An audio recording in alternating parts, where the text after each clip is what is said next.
During the slave era, every part of life was controlled by brutal rules. Slaves caught learning face instant death, masters can divide families at will, and children become slaves even before they are born. These are 15 slave rules so extreme, it's hard to believe they ever existed.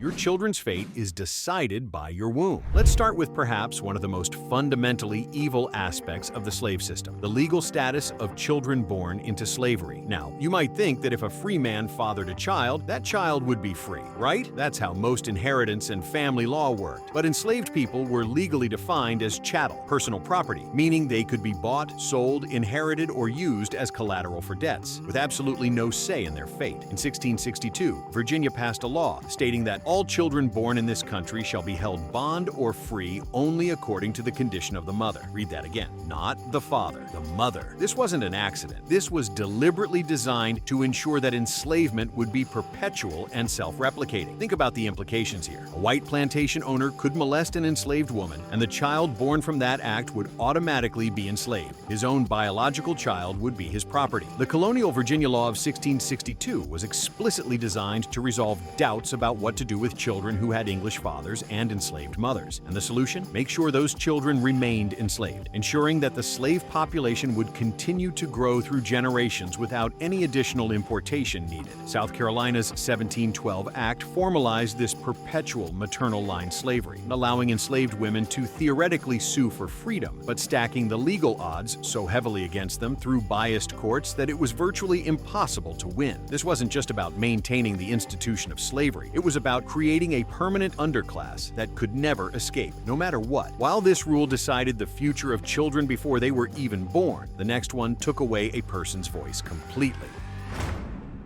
You can't speak up in your own defense.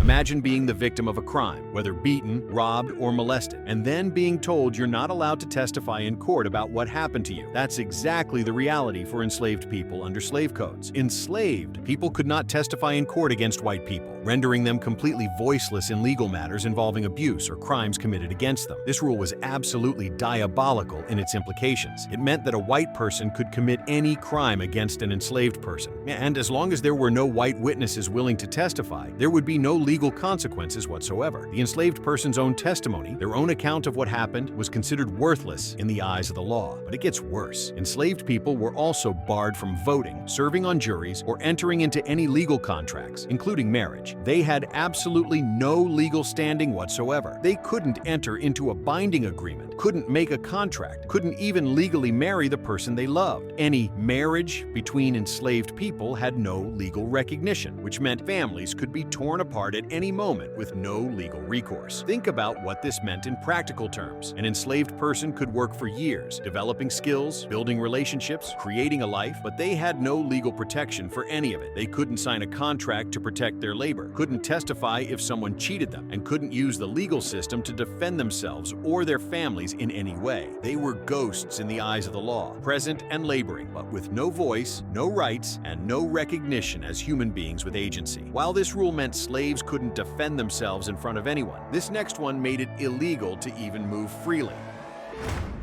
You need permission to walk down the street.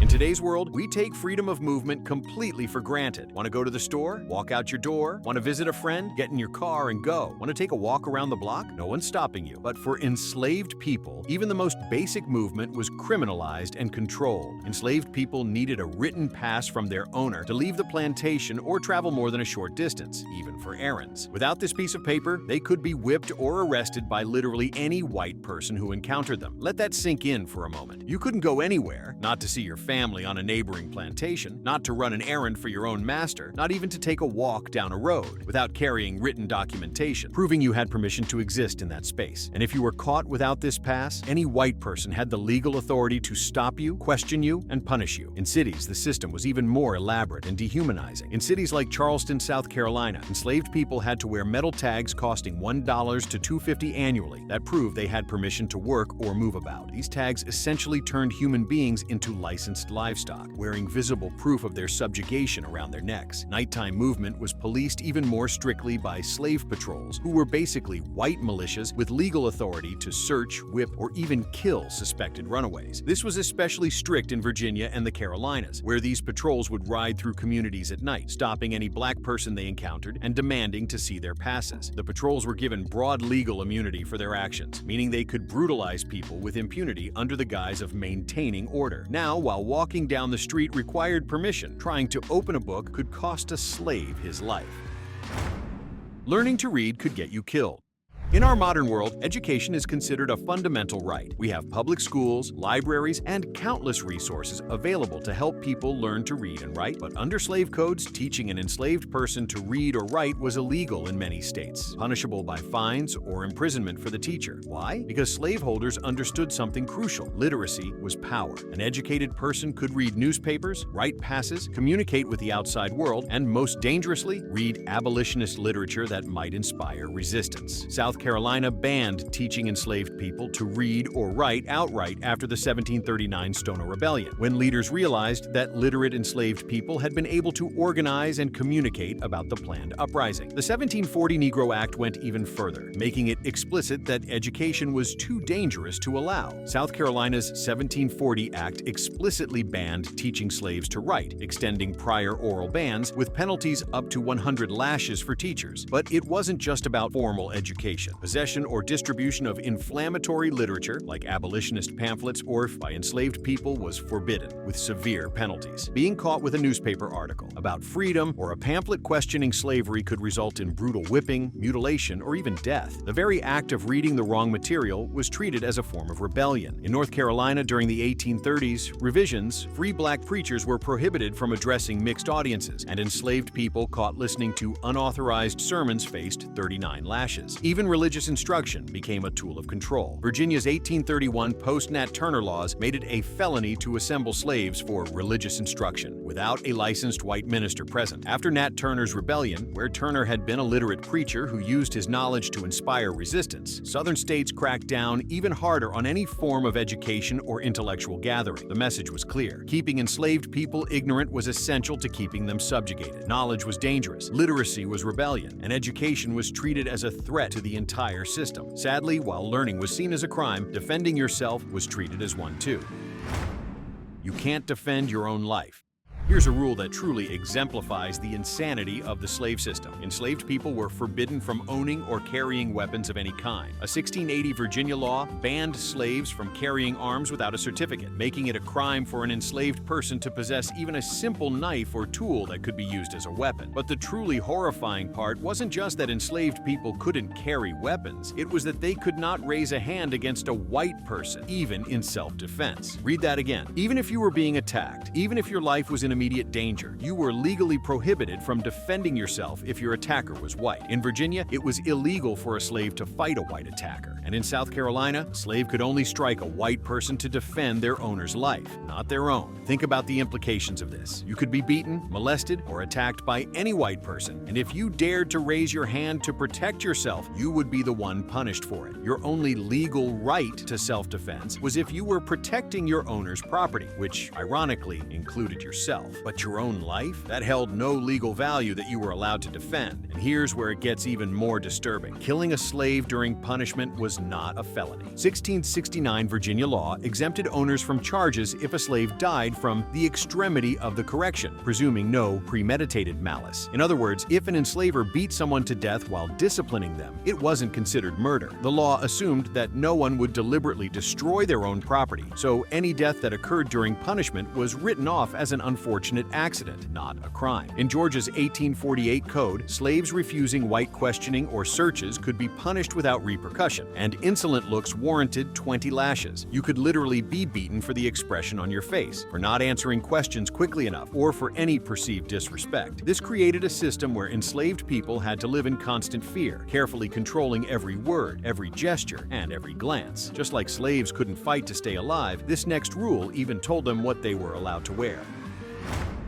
Your clothing is controlled by law. When we think about oppressive laws, we usually think about things like freedom of movement or speech, but slave codes went far beyond that. They even regulated what enslaved people could wear. South Carolina's 1740 Negro Act regulated enslaved clothing, banning fine fabrics to prevent them from dressing above their station. Yes, you read that correctly. There were actual laws dictating that enslaved people couldn't wear nice clothes. The reasoning was both practical and psychological. Practically, slave owners wanted to be able to identify enslaved people at a glance, but psychologically, it was about enforcing a visual hierarchy, making sure that enslaved people were constantly reminded of and visibly marked by their inferior status. This wasn't just about vanity or fashion. It was about dehumanization through appearance. By forcing enslaved people to wear only rough, cheap fabrics and simple clothing, the system ensured that they would be immediately recognizable and visually distinguished from free people. It was a daily reminder of their status, a constant visual reinforcement of the hierarchy that kept them subjugated. Under Louisiana's 1724 Code Noir, masters had to provide slaves with one new outfit annually and basic food rations, but violations were self-reported, leading to lax enforcement. Even this minimal protection was rarely honored because the clothing provided was typically the bare minimum. Slaves were given rough osnaburge, cloth, simple shirts, and pants or dresses that would wear out quickly under the brutal conditions of plantation labor. But here's the interesting thing. Even within these constraints, enslaved people found ways to express their humanity and dignity. They would carefully mend and maintain their limited clothing, sometimes adding small decorative touches when they could. They would dress in their best on Sundays or special occasions, asserting their humanity and self-respect even when the law tried to strip it away. The very fact that laws had to be written to control clothing shows that enslaved people were constantly finding ways to assert their dignity, forcing slaveholders to create increasingly petty and detailed regulations to maintain their control. While the law decided slaves' clothing, it also decided who they could be seen with. You can't gather with your friends.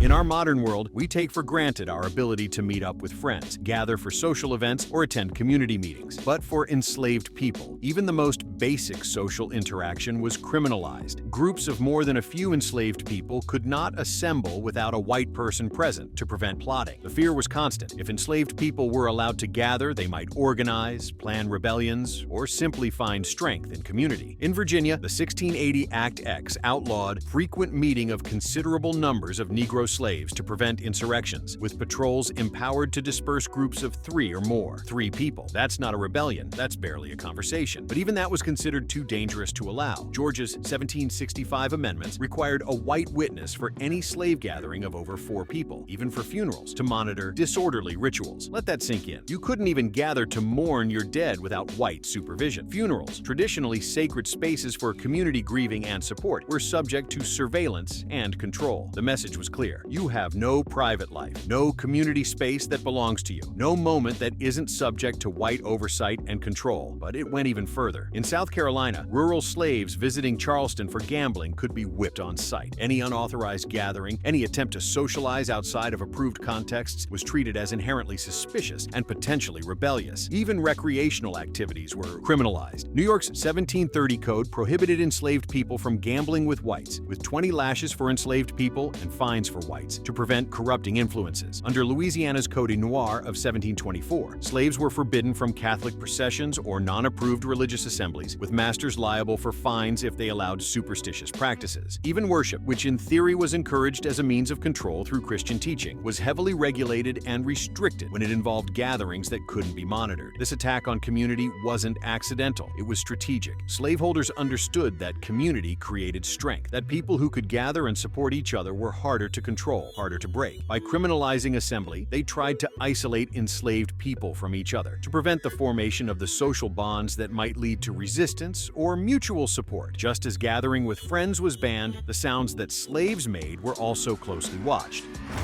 Even your sounds are controlled.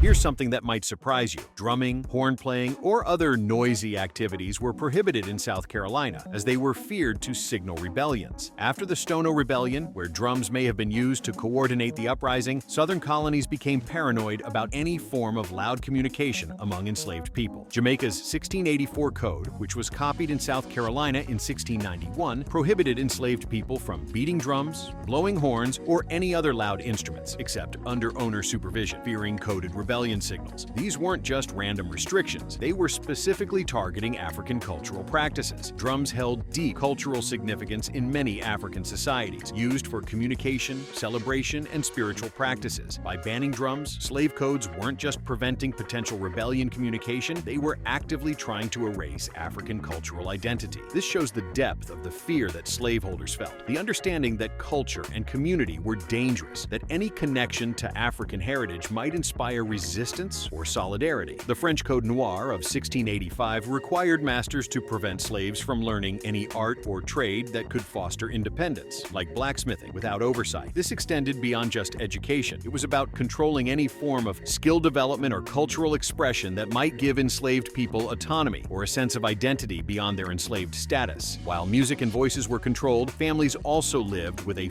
far greater fear, being torn apart without warning. Your family could be destroyed at any moment.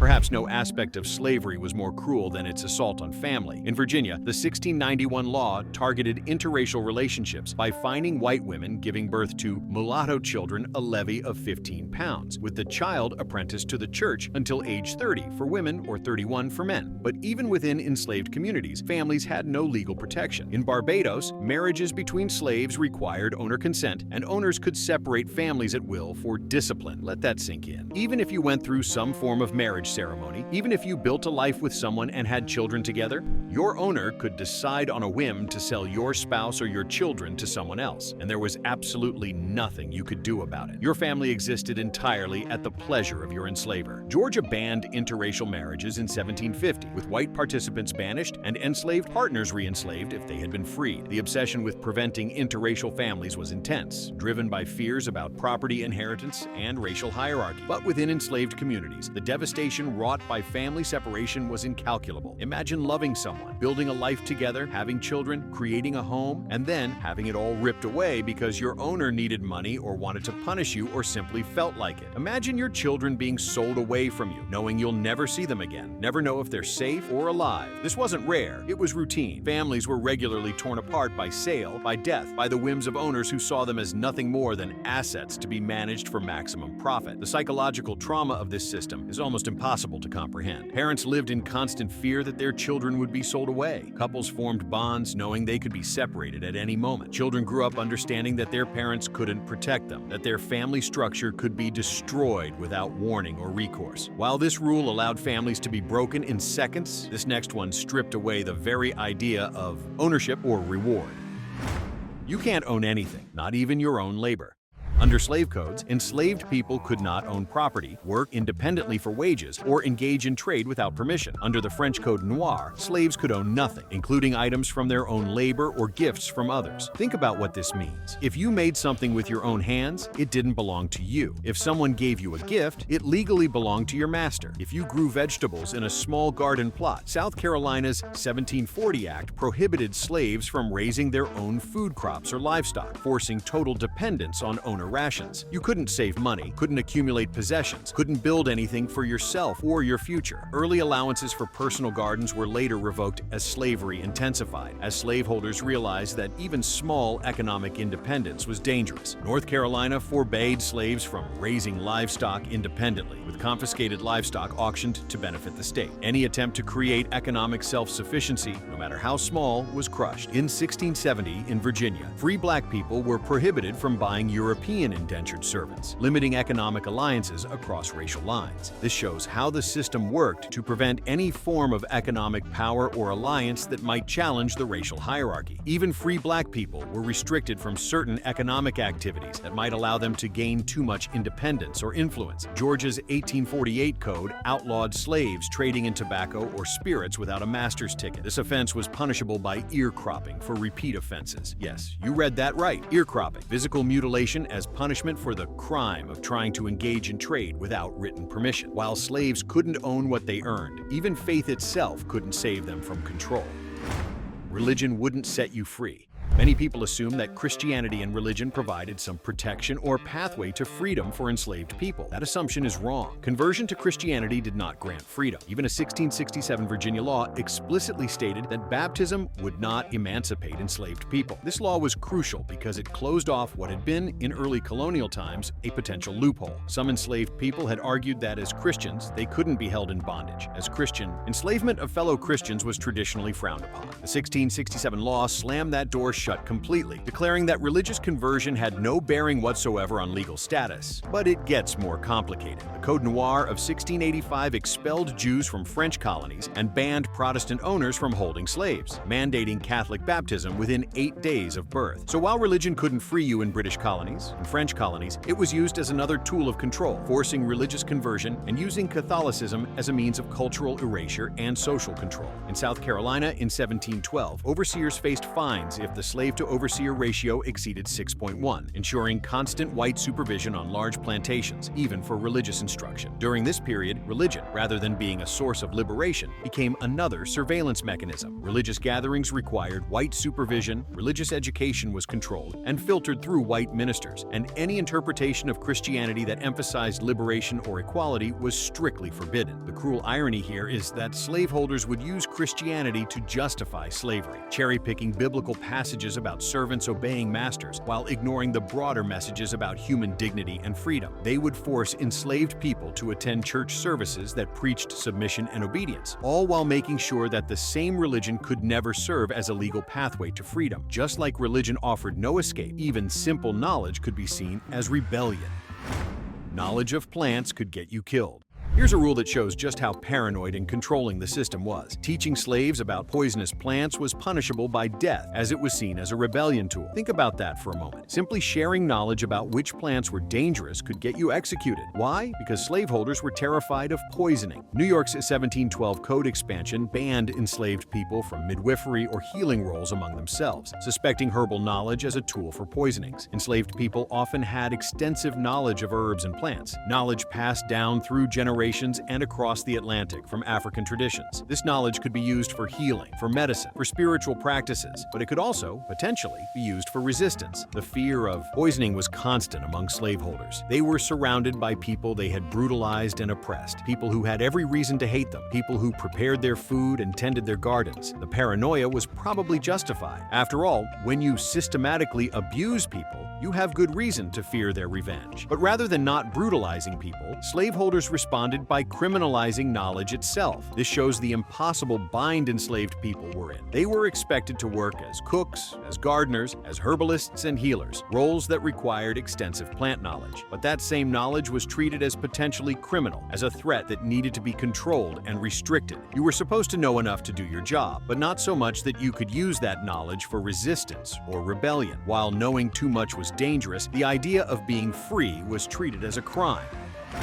Freedom itself could be made illegal. You might think that if an enslaver wanted to free an enslaved person, they could just do it. But even that simple act was regulated and often prohibited. Manumission, which is the act of freeing slaves, was outlawed in 1841 in South Carolina to reduce the free black population. Georgia's 1802 law banned manumission without exile from the state, with a $200 fine per violation to deter freeing slaves. Why would slaveholding states make it illegal to free enslaved people? Because free black people were seen as dangerous. They provided living proof that black people could function as free members of society. They could accumulate property, run businesses, and advocate for others still enslaved. They disrupted the entire ideological foundation of slavery, which depended on the premise that black people were naturally suited for and incapable of living without enslavement. In 1822, South Carolina, after the Denmark-Vesey plot, free black sailors were jailed upon arrival to prevent contact with enslaved people. The Denmark-Vesey conspiracy, an alleged plan for a massive slave rebellion in Charleston, involved free black people, which sparked intense paranoia about the influence free black people might have on those still enslaved. The response was to increasingly restrict not just enslavement, but freedom itself. North Carolina's 1835 Act barred free blacks from voting, public schooling, or preaching, treating them as a dangerous class near enslaved populations, even if you freedom itself. North Carolina's 1835 Act barred free blacks from voting, public schooling, or preaching, treating them as a dangerous class near enslaved populations. Even if you had been freed, even if you had never been enslaved, you faced increasing restrictions on your rights and movements. Freedom became less and less meaningful as southern states passed laws specifically targeting free black people, trying to make their existence as limited and controlled as possible without technically re-enslaving them. The message was clear. There was no real escape from the system. Even freedom itself was conditional, restricted, and increasingly dangerous. Just like freedom was outlawed, even slaves' appearance could bring violence and punishment. Your appearance could get you beaten. We've talked about clothing restrictions, but the control over appearance went even deeper. In Georgia's 1848 code, slaves refusing white questioning or searches could be assaulted without repercussion, and insolent looks warranted 20 lashes. Let me repeat that. Insolent looks. You could be whipped for the expression on your face, for looking at someone the wrong way, for not appearing sufficiently subservient or deferential. This wasn't about actions or words. This was about controlling even the most basic human expressions of emotion or dignity. Maryland's 1664 code allowed owners to correct slaves with impunity, unless malice was proven, but mandated castration for repeat runaways. The punishments were designed to be as brutal and dehumanizing as possible. South Carolina's 1690 Act authorized branding, nose slitting, and emasculation for theft or assault, with the governor able to commute to lesser whippings. These weren't just punishments. They were terror tactics designed to break the spirit. Physical mutilation served multiple purposes. It was a punishment, a warning to others, and a permanent mark of subjugation. A person who had been branded or mutilated carried visible evidence of their punishment, a constant reminder of their status and the consequences of resistance. North Carolina's 1741 Act punished slave manslaughter, that is, killing another slave with death by burning, while white-on-slave killings were mere fines. The disparity in how violence was treated depending on the race of the perpetrator and the victim was stark and intentional. Enslaved people who killed other enslaved people faced brutal execution, but white people who killed enslaved people faced minimal consequences. While slaves got beaten for their looks, the so-called protection laws were nothing but cruel lies meant to keep them trapped.